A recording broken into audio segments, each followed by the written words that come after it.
అమ్మా నాన్నకు భక్తితో మొక్కి ఆనందంతో ఎలుకను ఎక్కి ఇంట బయట పూజలు పొందగా ఈశ్వర పుత్రుడు వచ్చిండు.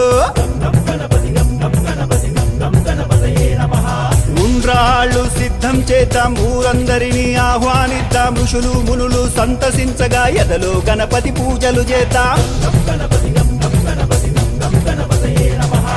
ఏనుగు తలతో వచ్చిండు, ఐశ్వర్యం మనకిచ్చిండు, ఒంటి కాలితో నాట్యం చేస్తూ ఓహో గణేశ రారాయణగా ఔరాయంటూ చూడంగా అంబ పార్వతితో వచ్చిండు, అహంకారమణి చేసిండు.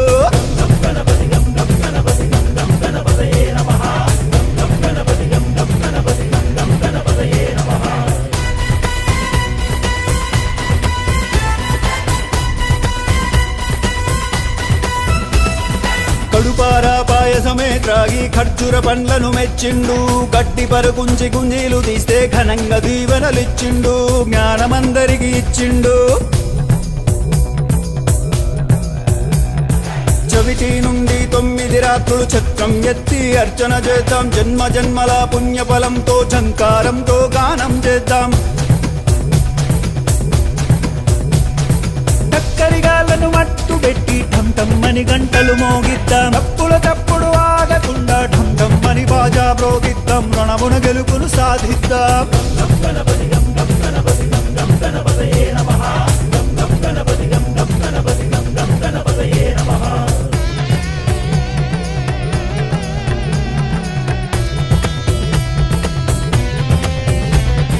తమ్ములు చెల్లెలు సంబరమ్మతో థకిట థకిటమని నాట్యం చేస్తే దండాల దండలు వేద్దాం, ధర్మాన్నే కాపాడుకుందాం.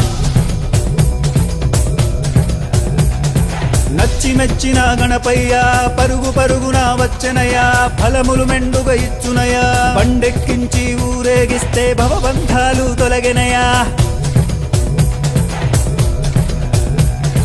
మనసారా గణపతిని వేడంగా యమ బాధలు బాపెను చూడంగా, రమ్మంటూ గొంతెత్తి పాడరా లంబోదరలకు బికరా. వరుసగా భజనలు చేసి శరణంటూ గణపతి చేరి సకల లోకాలాధిపతిని షణ్ముఖనాథుని సోదరుని హరుడి పుత్రుడు గణపతి బొప్పను క్షమించమంటూ మొక్కుతాం, రై రై మలిసాగనంపుదాం.